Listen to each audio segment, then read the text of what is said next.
오늘의 사연 시작하겠습니다. 안녕하세요. 이제 결혼 2년 차인데 신혼생활 포기하고 해외에서 기러기 생활하고 있는 30대 남자입니다. 우연찮게 얻은 기회를 얻어 미국에 와서 지내고 있네요. 제가 원해서 온 거라 조금 외롭기는 하지만 어디다가 탓도 못하겠네요. 다행스럽게도 요즘은 형부 챙겨준다고 따라온 처제 덕분에 외로울 날은 없습니다. 아내가 같이 미국으로 따라오는 방법도 있었지만 지금 이 상황에 따라오지 않은 게 다행스럽기도 합니다. 저랑 아내가 결혼할 때 한 가지 합의한 게 있거든요. 아이는 갖지 않기로 말입니다. 남들보다 가난하게 자라와서 저는 미국에서 공부를 너무 하고 싶었는데 못한 게 아니었어요. 그런데 막상 제가 장성하고 결혼할 나이가 되니 이제서야 제 한몫 겨우 앞가림하고 있는 생각이 드는데 혹시나 태어날 아이가 저처럼 하고 싶은 게 있는데 경제적인 이유로 무언가를 포기하게 되면 아이도 저도 불행하지 않을까 하는 생각에 자연스럽게 딩크족이 되었습니다. 아내는 저랑 정반대의 이유입니다. 유복한 가정에서 자라왔고 부족함 없이 커왔습니다. 공부하는 거 좋아했고 지금은 자기가 꼭 되고 싶었던 꿈을 이뤄서 원하는 회사에 다니고 있습니다. 그렇다 보니 아내는 세상에서 가장 중요한 게 자기 인생이라고 생각하는 가치관을 갖게 되었다고 합니다. 그런데 당연히 아이가 태어나고 육아를 하게 되면 자기가 어렵게 얻은 직장을 그만두어야 할 수도 있다는 리스크를 갖기조차 싫었나 봅니다. 아내의 월수입이 상당한 편이라 남편이 아이를 돌보는 방법도 있지 않냐 했더니 그러면 그 남자의 인생 또한 우습지 않겠냐고 하는 거예요. 사람을 써서 애를 키우면 애는 애대로 사랑받지 못하겠냐고 하는 입장이었고요. 저나 아내나 방법은 다르지만 뜻이 맞아서 결혼을 하게 되었습니다. 아내를 만나게 된 건 처제의 공이 컸어요. 사실 말씀드렸다시피 제가 워낙에 어렵게 자라왔다 보니 공부를 많이 소홀히 했습니다. 제가 다닌 대학교를 무시하는 건 아니지만 솔직히 별 볼 일 없는 학교이기도 하고 여기가 대학 공부를 하러 온 곳인지 술 먹으러 온 곳인지 모를 정도로 매일같이 주지웅림의 나날을 보냈었어요. 그때는 그냥 젊은 마음에 매일매일 다른 여자를 만나는 게 그렇게 재밌었는데 어느 날인가 회의가 들더라고요. 저랑 같이 여자 꼬시러 여기저기 다니던 녀석이었는데 정말 난 놓고 기억자도 모른다고 할 정도로 아무것도 모르는 녀석이었습니다. 그런 녀석이 대학생이라고 저랑 같이 있는데 저도 남들 눈에는 저런 놈으로 보일까 싶어서 그날로 술 먹고 여자 만나는 걸 끊어버리고 아르바이트를 해서 돈을 모은 뒤 편입 공부를 시작했습니다. 편입 공부하면서 제가 영어 하나만큼은 기가 막히게 배웠습니다. 1년 동안 정말 잠도 아껴가면서 공부를 해서 그렇게 내놓으라 하는 상위권 대학에 편입을 성공하게 되었습니다. 그런데 말씀드렸다시피 집안 형편이 그닥 좋지가 않으니 학교를 다니면서 일을 계속해야 했고요. 그렇게 휴학도 1년씩 해서 돈을 벌고 군대도 다녀오게 되었고 대학을 졸업할 때가 되니 나이가 29살이더라고요. 늦깎이 졸업생이었죠. 졸업 후 해외 유학을 꿈도 꿔봤는데 현실적으로 불가능한 상황이라서 그 꿈은 접었습니다. 취직 준비를 하는데도 돈이 들더라고요. 좀 더 좋은 조건의 회사에 들어가고 싶어서 아예 어느 정도 선 이상은 쳐다보지도 않았습니다. 첫 단추가 중요하다고 생각했으니까요. 그런데 생각보다 취업의 문턱은 높았고 그때 생활비를 벌려고 시작한 게 과외입니다. 그 당시 처제는 반수를 시작한 대학생이었습니다. 처제도 저와 똑같이 다니던 학교의 염증을 느껴서 더 좋은 학교를 도전해보려는 게 목표였어요. 그러니 다른 학생들보다도 더 신경이 쓰이더라고요. 제 모습을 보는 것 같기도 했고 정말 노력하는 게 눈에 보였기도 하고 무엇보다 얼굴이 너무 예뻤거든요. 그 당시 국민 첫사랑으로 불리던 가수 출신 여배우보다 키는 조금 작았지만 많이 닮았었어요. 이제 갓 대학생이 된 처제를 서른을 바라보는 제가 어떻게 해볼 수는 없어서 그냥 참았습니다. 제가 처제를 과외해주면서 아껴줬듯이 처제도 열성적으로 가르쳐주는 제가 좋았나 봐요. 저를 잘 따르기도 했고 제가 처제에게 관심이 있듯이 처제도 저한테 관심이 있는 것처럼 헷갈리게 행동을 했었습니다. 심지어 처제는 그 당시에 반수 준비를 하면서도 혼자서 자취를 하고 있었기에 둘이서 수업하다가 묘한 분위기가 흘러서 정말 사람 헷갈리게 만드는 일도 몇 번 있었어요. 반수였다 보니 기간이 짧은 수험 준비였지만 원래 기본기도 탄탄했고 공부도 잘하던 처제라 그런지 삼수까지 볼 필요도 없었습니다. 그의 말에 처제는 이미 대한민국 최고 대학교 중에 하나인 곳에 당당하게 합격을 했어요. 얼굴 이쁘지, 공부 잘하지. 누가 되었든 간에 처제를 나중에 데려갈 놈이 부럽기까지 했었습니다. 그런데 처제도 저랑 떨어지는 게 아쉽기는 했나 봐요. 더 이상 과외를 할 필요가 없는데 저한테 선생님 하면서 오늘은 뭐 했네, 이걸 했네 저걸 했네 하면서 일기를 쓰듯 연락을 해왔습니다. 처음에는 저도 많이 두근거리고 처제의 연락이 기다려졌어요. 그런데 한편으로는 처제는 이제 신나는 대학 생활을 시작해야 되는데 취직도 못해서 과외 일만 하고 있는 서른이 다 된 저와 만나는 장면 또한 상상이 안 갔어요. 처제를 진심으로 걱정한다면 제가 처제를 포기하는 게 맞는 그림이 아닌가 싶어서 최대한 처제에게 거리를 두려고 노력했습니다. 처제도 그 당시 제가 의도적으로 자기를 피한다는 걸 알았는지, 아니면 이제 대학생활 다 적응해서 자기 또래 남자들과 잘 되고 있는 건지 저한테 연락하는 횟수가 점점 줄기 시작했습니다. 간간히 카카오에 바뀌는 사진만 열어서 보고 그랬어요. 사실상 처제가 저한테는 첫사랑이나 마찬가지였습니다. 꼴통 대학교 다니면서 여자는 많이 알았지만 마음을 주고 연애를 해본 적이 없거든요. 그리고 지금 취직 준비할 때까지 너무 바쁘게 살아와서 따로 연애를 한 적이 없다 보니 이렇게 신경이 쓰이고 마음이 가는 여자가 따로 없었는데 다 늦어서 이렇게 마음 졸이며 사랑을 하게 될 줄은 몰랐습니다. 그러다 정말 오랜만에 처제한테 연락이 왔어요. 혀가 살짝 고부라진 게 술을 마신 것 같더라고요. 그러면서 저한테 왜 요즘 자기를 그렇게 피해 다니냐고 원망하듯 울먹거리면서 따져 묻더라고요. 저는 저 나름대로 사실대로 대답을 한 거였는데 전달이 조금 이상하게 되었나 봅니다. 처제는 나이도 젊고 아직 창창하지 않냐고 한 말이 처제 딴에는 제가 나이차가 많이 나는 여자는 관심이 없다고 생각했는가 봐요. 그러니 처제가 꺼낸 말이 그러면 자기 언니를 소개시켜 주겠답니다. 솔직히 서운하기도 했고 제가 그동안 착각했나 싶기도 했어요. 저는 그 말에 처제가 그런 거 상관없다고 그냥 만나자고 할 줄 알았었거든요. 지금 생각해보면 처제가 저를 어떻게든 자기 곁에 두고 싶어서 그랬던 게 아닐까 생각을 했습니다. 저도 그때 생각한 게 처제 언니를 소개받는다 하면 처제도 그동안 우리 둘 사이에 오고 갔던 묘한 분위기가 사랑이라는 감정이 아니라고 받아들이지 않을까 싶었고 차라리 그 편이 나을 거라고 생각도 들었어요. 그렇게 지금의 아내를 만나게 되었습니다. 아내는 처제랑은 비슷하게 생겼지만 청순한 느낌보다는 좀 더 똘망똘망하고 자기 주장 강할 것 같은 이미지였습니다. 실제로도 그랬고요. 저랑 몇 번 만나다가 솔직하게 제가 마음에 든다고 하고서는 저랑 오래 만나고 싶다는 말까지 서슴없이 하더라고요. 요즘 여자치고 당당하고 멋진 모습에 그리고 어딘가 모르게 제 첫사랑인 처제를 닮은 아내의 모습에 저도 아내를 받아들였고 그렇게 만남을 이어오다 제가 취직을 하고 아내도 취직을 해서 서로 자리 잡게 되면서 결혼까지 하게 되었습니다. 처제가 저희 결혼 소식에 축하한다고 했지만 기분 탓인가 어딘가 조금 슬퍼 보이는 눈을 하고 있었습니다. 아마도 기분 탓이 맞았을 겁니다. 처제는 그 누구보다 아내와 제가 결혼 준비하는 걸 나서서 도와줬습니다. 보는 눈 없는 저를 위해 아내에게 프로포즈할 때 필요한 선물과 반지를 고르는 것도 따라와서 도와줬고 심지어 제가 결혼식 날 입을 턱시도를 입으러 가는 것도 웨딩 촬영할 때도 번거로운 보조 역할 다 해오면서 누구보다 저희 결혼을 응원을 해줬어요. 그렇게 저랑 아내는 결혼식을 올리게 되었습니다. 사진 찍을 때 보니 처제가 기쁘다고 울고 있었는데 그때까지도 저는 그 눈물의 진짜 의미가 무언지 생각조차 해본 적이 없어요. 아무튼 그렇게 아내와 결혼하고 나서 신혼생활 1년을 즐기는 중 회사에서 미국에 있는 본사에 파견 근무를 나갈 사람에 대해 지원 신청 공고가 떴습니다. 그때 고민을 참 많이 했어요. 아무래도 그때 당시 제가 현실의 벽에 부딪히면서 포기했던 게 자꾸 떠오르더라고요. 그렇지만 자기 직장, 자기 인생을 그토록 사랑하는 아내가 저를 따라와 줄 것 같지도 않았고 신혼의 즐거움을 포기하고 2년이나 미국에 나가 있고 싶다고 말을 하는 것 자체가 넌센스라고 생각했습니다. 아내는 며칠 동안 고민이 많아 보이는 저를 눈치채더니 무슨 일이냐고 물어보더라고요. 제가 집에서도 그 고민을 하면서 표정이 많이 안 좋았었나 봅니다. 제 속을 미리 알아차리고 저를 이렇게 신경 써주는 좋은 아내인데 상황이 이렇게 되고 나니 아내에게는 솔직히 미안한 마음이 가장 많이 앞서는 상황입니다. 결국 아내의 응원 덕분에 저는 꿈에 그리던 미국행 비행기에 몸을 실을 수 있었습니다. 혼자 지내는 게 걱정이 되기는 했지만 설레임이 더 컸습니다. 처제는 언니 내버려두고 어딜 가냐고 싫어하긴 했지만 미국에서도 한국에서처럼 열심히 일해서 인정받고 싶었습니다. 영어는 자신이 있었지만 회화는 서툴렀기 때문에 저는 더 많은 노력을 해야만 했어요.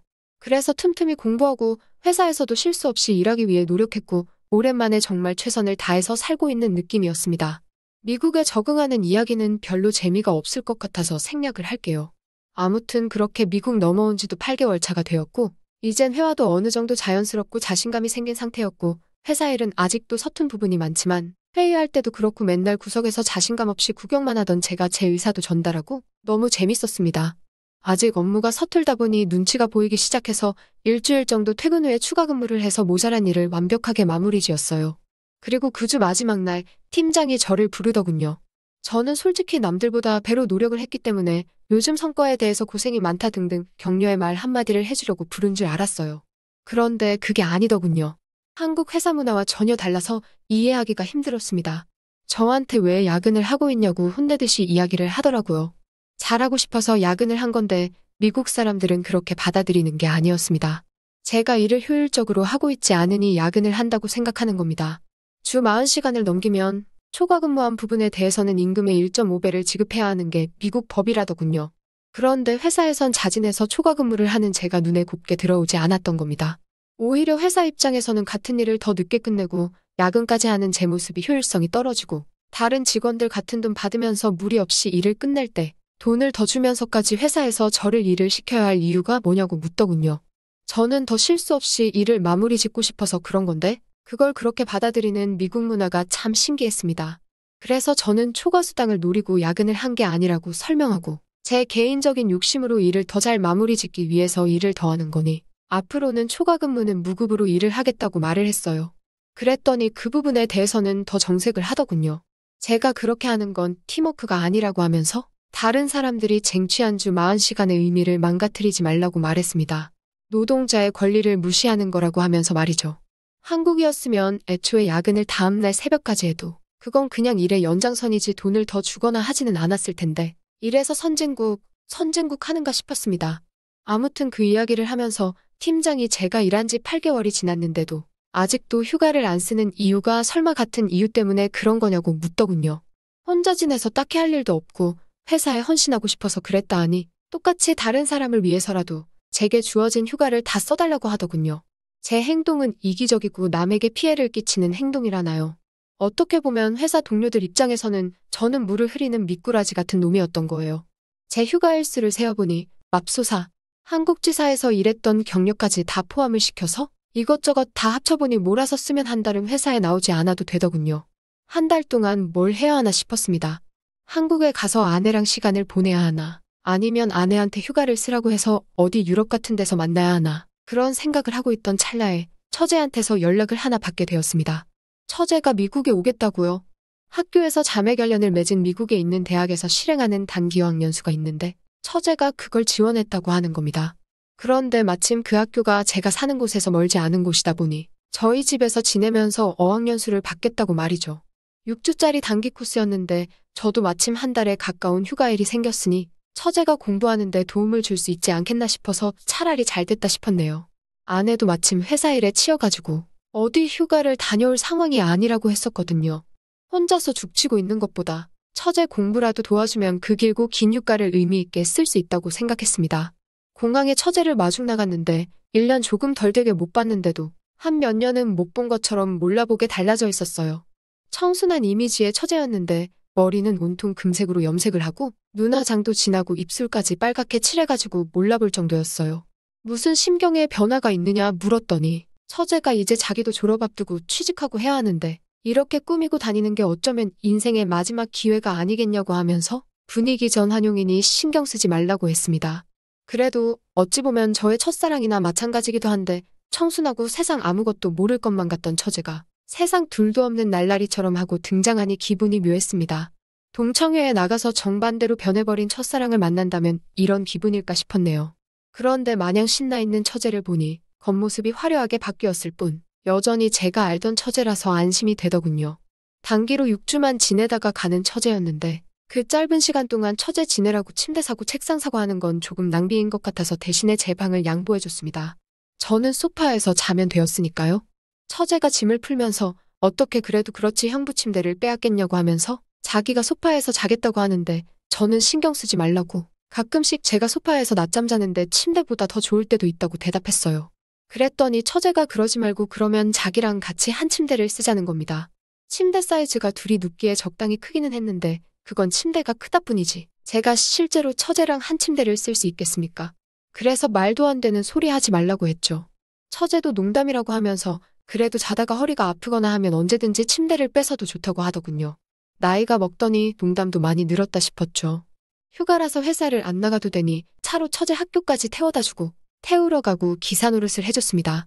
처제는 학교 끝나고 차에 탈 때마다 형부가 나 때문에 휴가까지 냈는데 나도 학교고 뭐고 둘이서 어디 놀러 가봐야 하는 거 아니냐고 하더라고요. 공부하러 왔으면 공부를 해야지 어디 놀 생각을 하냐고 하니 처제가 형부는 자기 안 보고 싶었냐고 따지더라고요. 자꾸 묘한 분위기를 만들려는 처제가 솔직히 처음에는 왜 저러나 싶었습니다. 그렇게 시간이 흐르고 처제와 맞는 첫 주말이 되었어요. 처제가 온다고 어디 주변에 가볼 만한 곳을 조금 찾아봤거든요. 그런데 처제는 미국에 오면 꼭 해보고 싶은 게 있었다면서 유명한 관광지들을 뒤로하고 영화에서 보던 것처럼 집 근처 공원에서 돗자리 펴놓고 도시락 먹으면서 현지인들처럼 지내보는 게 하고 싶었다고 하더라고요. 그래서 그러자고 했습니다. 소풍 가는데 도시락이 빠질 수가 없으니 뭘 해주면 좋을까 고민하다가 소풍이면 역시 김밥이 아니겠냐 하는 생각이 들었어요. 마침 제가 사는 지역에는 한인마트도 크게 있다 보니까 재료 구하는 데는 어려움이 없었습니다. 김밥 하나만큼은 또 자신이 있었거든요. 예전에 아르바이트 하면서 김밥도 팔아본 적이 있었고 저희 어머니 비법까지 전수받았으니 맛도 일품이었습니다. 김밥 속 다 준비하고 김밥을 말고 있는데 처제가 옆에서 구경만 하다가 자기도 한번 싸보고 싶다는 거예요. 그러라고 하고 처제한테 싸보라고 맡겼는데 재료가 얼마나 들어갈지 제대로 계산을 못했는지 마지막 줄을 살 때는 재료가 많이 남아 있었습니다.